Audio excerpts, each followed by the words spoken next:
Okay, let me remind you where we left off in the previous segment. We took two simultaneous linear equations and two unknowns, and we reformulated it in terms of vector multiplication and addition. So that is, I took the equations 2x minus y is equal to 1 and the equation x plus y is equal to 5, and I formulated it identically. This system that you see here solves the same problem. It just conceptualizes it as a different construction.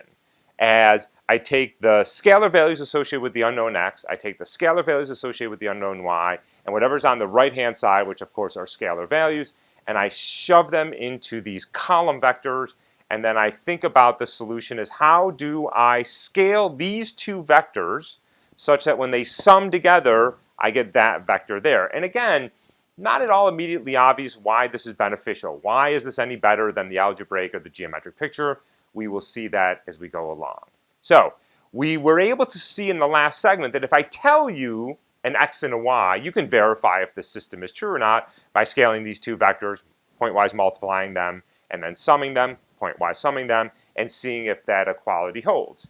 We don't yet know how to solve for x and y, which is what we want to do. So presumably we're going to formulate it like this so that we can solve for x and y in a way that is convenient, and we're not quite there yet. So to do that, we need a little bit more machinery. We need matrices. We have vectors, scaling of vectors, and vector addition. We need one more thing, which are matrices. And then once we have that, we'll actually be able to do the whole system of solving these simultaneous linear equations. So let's add a little bit more to the notation of vector formulation. So I'm going to take this system right here, scalar value times the vector 2, 1, plus the scalar value times the vector minus 1, 1 is equal to this. And I'm going to write it a little bit differently. I'm going to take this vector and put it into the first column of this matrix.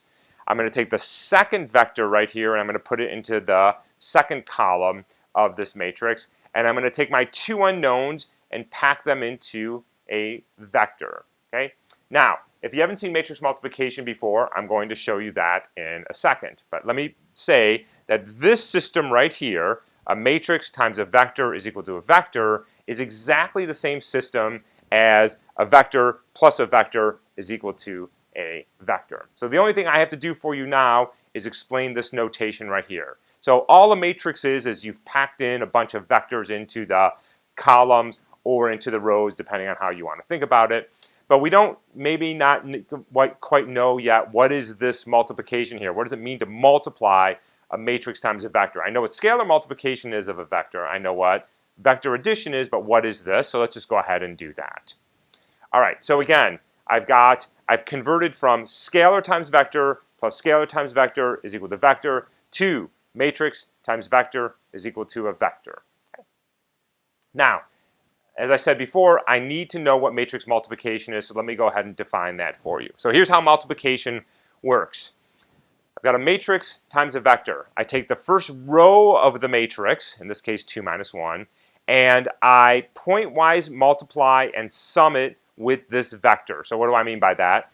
I take the 2 and the x and I multiply them together. I take the minus 1 and the y and multiply them together, and then I sum them together. This is also called an inner or a dot product between a row vector and a column vector. That's a vector. It's a component of the full matrix. Okay, so 2 times x minus 1 times y is equal to that value right there. 2x minus y is equal to 1. By the way, that should look pretty familiar. 2x minus y equals 1. It's the first part of that, which is, of course, the first linear equation.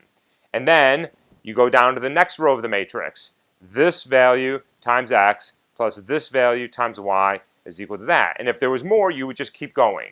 So you take each row at a time and you inner product or dot product with the vector to its right, and that will equal to the corresponding value on the right-hand side here. And again, 1x plus 1y is equal to 5.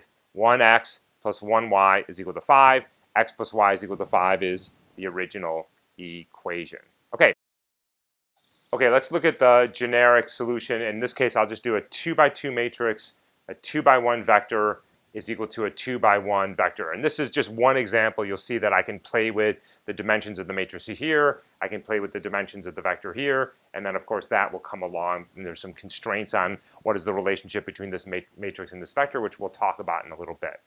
So I have as in the case that I just showed you, I have a 2 by 2 times a 2 by 1 is equal to a 2 by 1 vector. So what is it? It's the first row times the vector. Ax plus by is the first component. And then cx plus dy is equal to the second component. Okay? Matrix vector multiplication. Now, I can multiply matrices by lots of other things. I can multiply a matrix times a matrix. So for example, here I have a 2 by 2 matrix and a 2 by 2 matrix. 2 rows, 2 columns, 2 rows, 2 columns. Okay? And it's going to be the same game, but we have to just do a few more steps. So how do I do this multiplication? Well, if you hid this FH, you could see that it was just where we were before. 2 by 2 times 2 by 1. A times E plus B times G, C times E times D times F. But I have another one of these, so I'm going to do that over again over here. So let me show you how that works. So I've got row times column is that first component right there. AE plus BG. Good. Now, I do CD times EG is that. So again, if I ignore the FH and I ignore this over here, that's just a 2 by 2 times a 2 by 1, matrix times vector. But now I've got one more column to worry about over here, so I just repeat the process. AB times FH is equal to AF plus BH, and then CD times FH is CF plus DH. So I play that same game, I just do it for each column here. So each row multiplies the column here. And then you start over again. Each row multiplies the column here, and so on and so forth if there are more dimensions. Now, a couple of rules that you should be able to see.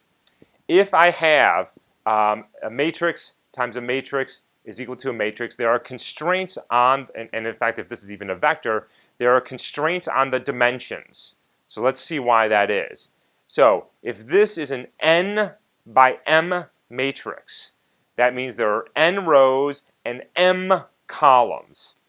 Well, if there are m columns and I'm taking that vector right there and multiplying it by that vector right there, row to column, well then there better be m rows here. So this had better be an m by p matrix. So again, I'm taking this row times this column. There have to be as many columns here, that's m, as there are rows here, that's m right there. So the inner dimensions must match, otherwise I can't line them up. Now, if I have n rows here and p columns here, then that matrix will have n rows and p columns. And you can see why. Because I'm moving down here, multiplying by this first column, and that's going to span this right here. So that n will be that n. Now, how many times do I repeat it? It's how many columns there are here. So I do that matrix times this vector, that matrix times this vector, that matrix times this vector. So if there's 5 of them here, 2 by 2 by 2 by 5, well then there will be 5 columns here. So the inner dimensions must match here, and then the outer dimensions dictate the output of this. This is true whether these are matrices or whether they are vectors. Okay, so for example, here I have a 3 by 2 matrix, 3 rows, 2 columns, and here I have a 2 by 1 matrix, which of course is just a vector. So we can stop talking about vectors. Everything's a matrix. A matrix is simply where one of the dimensions is 1. Notice that these inner dimensions match. There are as many columns here as there are rows here. So if this is 3 by 2 by 2 by 1, I can do the multiplication, and the output will be 3 by 1, which is what you see here, 3 rows, 1 column. Again, you can see why. I'm going to take each row here and multiply by that, I get a value. Do it again, get a value, do it again, get a value. So there's 3 here, there must be 3 here. Since there's only 1 column, I'm done once I do the first round. So A times G plus B times H, right there. C times G plus D times H, number 2, and E times G plus F times H is number 3, and I'm done. 3 by 2, 2 by 1 is equal to 3 by 1. Okay?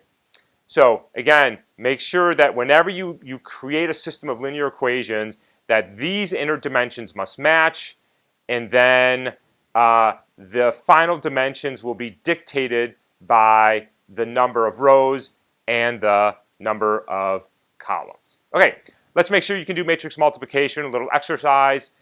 Please multiply for me these two matrices. First, let's do this together. Let's confirm that it's a valid matrix multiplication. What is the dimension of this matrix?